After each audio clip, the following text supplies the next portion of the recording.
Olá, primeiro ano, como vocês estão? Espero que vocês estejam bem, debaixo da paz do nosso Senhor Jesus Cristo, e que vocês estejam tirando desses momentos de tribulações que nós estamos passando, que possa tirar o melhor, que é o conviver com a família, um momento de reflexão, um momento de comunhão, amém? Espero que vocês estejam bem, debaixo da graça, em nome de Jesus, ok? E continuando nesse processo de tempo de crescer, de aprendizado, eu preparei para vocês essa segunda videoaula para que vocês possam continuar aí os seus estudos em casa, ok? E, consequentemente, nessa segunda videoaula, eu já preparei mais ou menos um roteiro do que vai ser tratado nessa aula para que vocês possam se organizar um pouco melhor. Nesse texto, nessa videoaula, nós vamos trabalhar a dissertação do Enem, que seria a avaliação de competências, linguagens e estrutura dissertativas. Nós também trabalharemos o livro de práticas de produção textual na página 9, tá? E o segundo tema que seria a questão também da propaganda da bebida alcoólica, certo? Então vamos começar, espero que vocês gostem. Animados? Vamos lá! A metodologia de correção. Por que é importante que vocês entendam e assimilem bem como que essa redação do Enem ela será corrigida? Porque a partir do momento que eu sei como que ela será corrigida e o que o meu corretor espera de mim, fica mais fácil você elaborar o seu projeto, a sua proposta, a sua redação, certo? Então vamos lá, já trabalhei alguns itens com vocês em sala de aula e agora eu vou apenas reforçar e fechar alguns dessas características e dessas informações, ok? Vamos lá. Então, nós sabemos que são 5 competências que serão avaliadas na sua produção textual, dentro do texto dissertativo argumentativo. A primeira competência dela, que você vai analisar, que nós vamos avaliar, seria demonstrar domínio da norma padrão da língua escrita, além dos requisitos de ordem textual. Então, lembrando que essa competência 1, assim como as demais, a 2, a 3, a 4 e a 5, elas serão avaliadas em até 200 pontos. 0 para quando for identificado que o aluno não domina a norma padrão da língua portuguesa. E aí, à medida que verificaremos a insuficiência ou irregular, o domínio, então a nota ela vai sendo acrescida de 0, 40 pontos, 60, 80, 120, 160, até chegar nos 200 pontos. Certo? Então, nessa competência, o que é avaliado? Primeiro, verificaremos se há ausência de marcas de oralidade e de registro informal. Lembrando que, quando você se propõe a produzir um texto, você tem que estabelecer na sua mente para quem é esse texto, qual a finalidade desse texto. A partir deste momento, para quem eu vou escrever e qual a finalidade desse texto, eu começo a trabalhar as características que esse texto deve ter. Então, se você está produzindo um texto para a Universidade Federal, que você vai competir com alguém na Universidade Federal, um concurso de pleiteando uma vaga, em qualquer curso que seja, logicamente você vai trabalhar com uma norma padrão da língua e não registro informal. É muito diferente de um texto que você vai mandar no WhatsApp para um amigo ou um bilhete que você vai mandar para um amigo, enfim, cada um dentro das suas especificidades. Neste caso, essa oralidade são expressões, clichês, né? Alguma coisa mais informal que você possa trabalhar. Juntos venceremos, ou dar de cara na porta, são expressões que não cabem nessa competência que a gente está trabalhando aqui dentro da norma padrão culta, ok? Outra coisa também é precisão vocabular.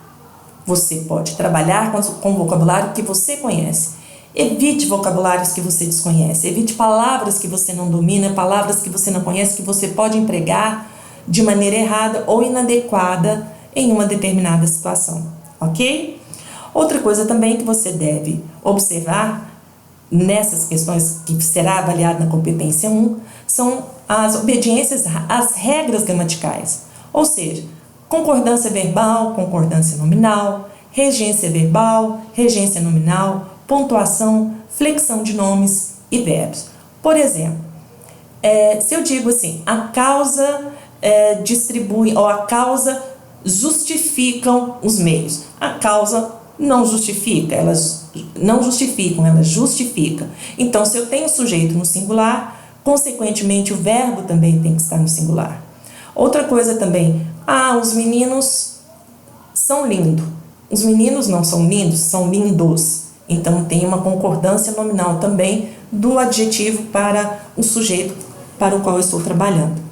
Além também da regência verbal e regência nominal. O que vem a ser a regência verbal? O emprego das preposições. Por exemplo, quem tem eu necessito de alguma coisa. Eu necessito, é necessário algo. Então tem que ter esse complemento e tem que ter essa regência verbal ou regência nominal, no caso, eu tenho necessidade. Quem tem necessidade de alguma coisa. Outra coisa também é a colocação de vírgula, sempre procurar identificar sujeito e verbo para não separar sujeito de verbo. Flexão de nomes e de verbos. Nomes no plural, verbos no plural, adjetivos no plural, se o sujeito for no plural, certo? Ok? Outra coisa, lembre-se, não confundir a linguagem formal com a linguagem rebuscada. Oscular e amplexo é uma linguagem rebuscada. Ósculo é beijo, amplexo é abraço. Está dentro do dicionário da língua portuguesa? Está, mas ele não cabe ali nessa produção que nós estamos fazendo. Então é o meu tempo, você trabalhar a norma padrão, mas sem trabalhar de forma rebuscada, querendo exagerar. Às vezes, quando você tenta impressionar, não se sai tão bem. Então, atente-se a isso e tome cuidado. Na competência 2, compreender a proposta de redação. Essa aqui é uma das principais, porque se você zerar nessa competência 2, o seu texto não será corrigido. Quando for verificado que você fugiu ao tema proposto, a sua redação é zerada e não passa para correção. Nos outros você pode até tirar uma nota baixa ou uma nota zero, mas nessa aqui não. Então você tem que compreender a proposta de redação, ampliar, aplicar os conceitos de várias áreas do conhecimento. Por exemplo, se você vai trabalhar no texto, como esse que nós vamos trabalhar sobre a questão da lei, sobre o alcoolismo, trabalhe informações que você tenha tido na aula de história, na aula de geografia, na aula de biologia, na aula de química, sempre procurando agregar informações àquele desenvolvimento, aquelas argumentações que você vai ter, ok? E para desenvolver o tema dentro dos limites estruturais do texto dissertativo argumentativo. Lembrem-se que eu coloquei isso sempre em sala de aula. O assunto, o tema, que é um pouco mais específico, depois do tema você apresenta a sua tese. A tese é o problema que você vê em relação ao tema. O que ia acontecer, com quem vai acontecer e de que forma, certo? Sempre procurando se ater a essas perguntas. Na questão do desenvolvimento, trabalhar sempre um argumento em cada parágrafo. Não ficar repetindo no parágrafo subsequente, mas sempre procurando fazer as suas pontualidades progressivamente, certo? Então, você vai ter que ler bem a proposta da redação e dos textos motivadores. Verifique o que está sendo pedido, do que se trata essa proposta de redação dos textos motivadores. Evitar ficar preso às ideias desenvolvidas nos textos motivadores. Eles são textos motivadores, eles não são textos finais. Eles servem para te dar um norte de como você vai produzir. E a partir disso você também vai colocar o seu conhecimento de mundo, o seu conhecimento e das suas informações que você adquiriu com as suas leituras ou nas outras aulas, certo? Você não pode, de maneira alguma, copiar trechos dos textos motivadores. Mas, em algum momento, você pode parafrasear. E o que é parafrasear? Dizer com outras palavras. Você pode, às vezes, captar uma ideia. Não o texto todo, não copiar com as mesmas palavras e nem com as mesmas letras. Certo? Ok? Compreendido? Outra coisa, você tem que refletir sobre o tema proposto para decidir como que você vai abordá-lo. Então, minha sugestão é que você estabeleça o seu projeto. Isso a gente já fez em sala de aula, então estabeleça o seu projeto. Dentro dos projetos, faça perguntas. Como, por quê, para quê, como que são feitos, quais as causas, quais as consequências. Tudo isso é importante para que você coloque no seu esboço, na sua proposta, e aí você organize as suas ideias de maneira que você vai poder reunir essas ideias e organizá-las, ok? Depois você vai desenvolver o tema de forma consistente. Isso também vai ser avaliado. Não é ficar de forma tangencial, de forma superficial. Mostrar conhecimento do assunto, mostrar domínio dessa argumentação. Examine com atenção a sua introdução, o seu desenvolvimento e a conclusão, certo?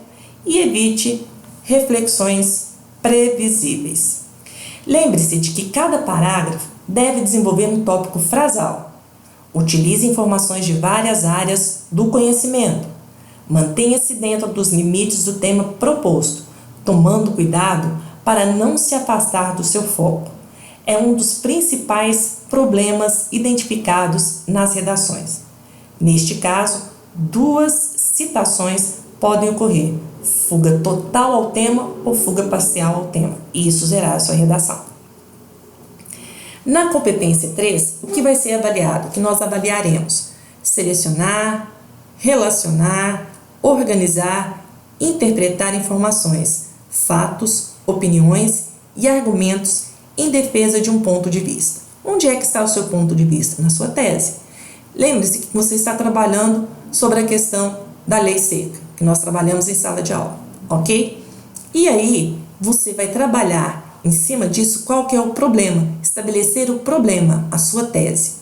Com base na sua tese, você vai organizar e selecionar os argumentos que serão utilizados para defender esse ponto de vista, certo?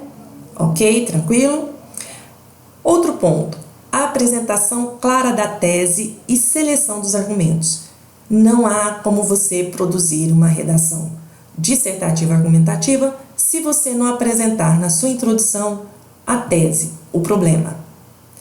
Outra coisa, encadeamento das ideias de modo que cada parágrafo apresente informações novas, coerentes, não são informações repetitivas. Quando a carência de informação, a carência de conhecimento, de formação, a pessoa tende, o aluno tende a ficar repetindo o mesmo argumento no parágrafo 1, no parágrafo 2 ou no parágrafo 3 do desenvolvimento.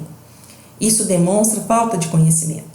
Então, para cada parágrafo, apresente novas informações, mas informações coerentes, que se casem, que se completam e que uma não contradiga a outra.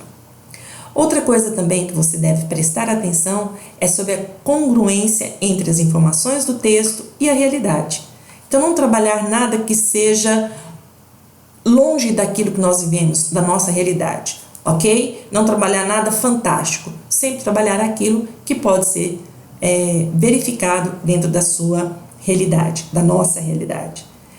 Outra coisa também que você vai ter precisão vocabular. Trabalhar com palavras que você conhece, que você domina.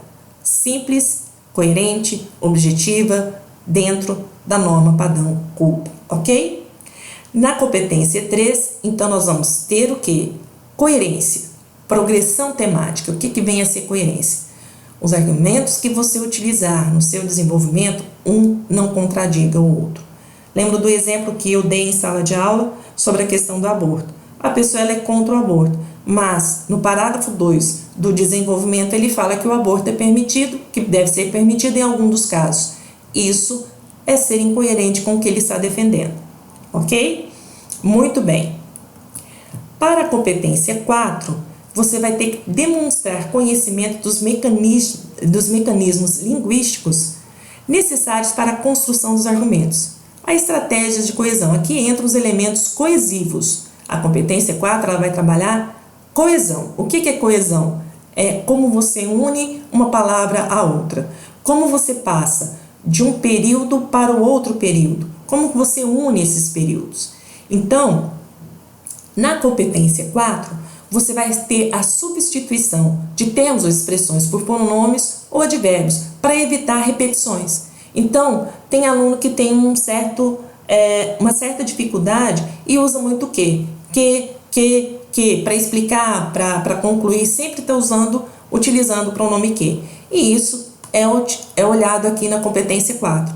Então, o que fazer? Ao invés de você trabalhar sempre a lei seca, ou a referida lei, ou o projeto de lei, ou o que foi sancionado, então você vai procurar trabalhar e substituir por pronomes ou advérbios.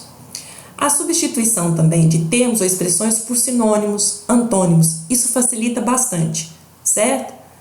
Jovem, adolescente, o candidato ao vestibular, enfim, sempre trabalhando com sinônimos ou antônimos. E ainda hipônimos ou hiperônimos. No livro de vocês tem hipônimos e hiperônimos, mas o que vem a ser isso? Por exemplo, quando você trabalha com o termo cadeira, ele é um hipônimo, ele é bem restrito. Cadeira dá para você visualizar e saber o que realmente é bem direcionado. Isso é um hipônimo, bem restrito. Mas quando você trabalha assento, ele já é um hiperônimo, ele já é no sentido geral. Porque o assento você não tem só a cadeira. Você tem o banco, você tem o sofá e pode ser outros tipos também de assento, ok? Então, atente-se a isso. A substituição de substantivos, de verbos, períodos ou fragmentos de texto por conectivos ou expressões. Por exemplo, os meninos, os quais ou as quais, sempre procurando trabalhar conectivos ou expressões ou fragmentos, ok?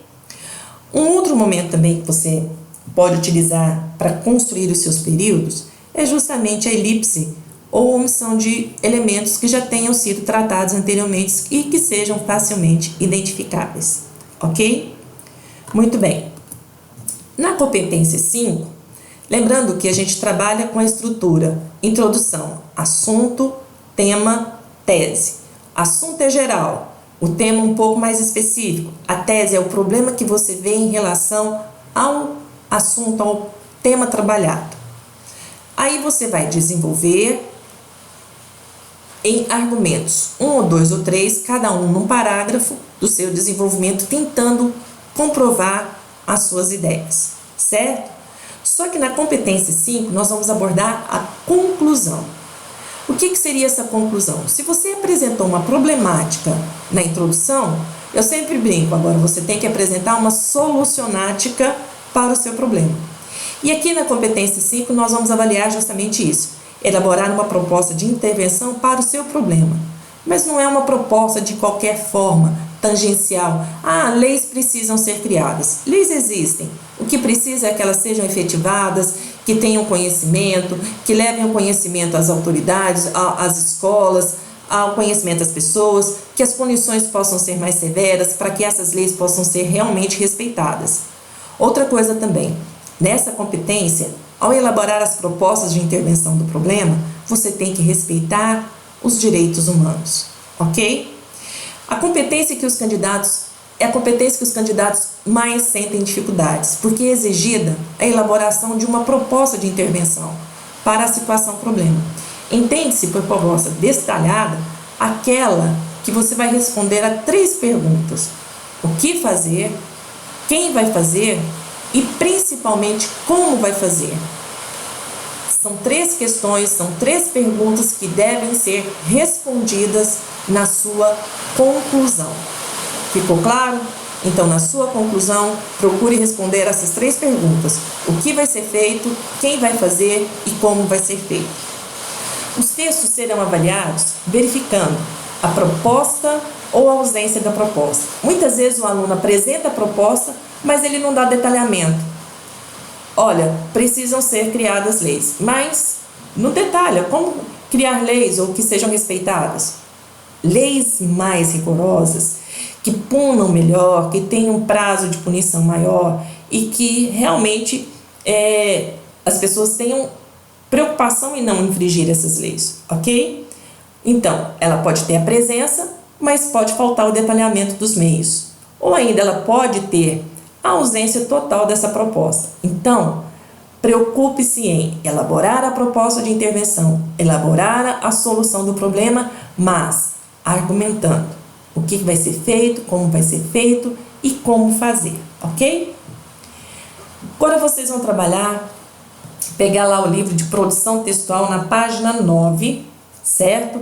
E nós temos aí o tema 2, a propaganda de bebidas alcoólicas no Brasil. E nós temos então que o projeto prevê restrições maior à publicidade de bebida alcoólica, de acordo com a Lei 564, do ano 15, do deputado Vanderlei Magris.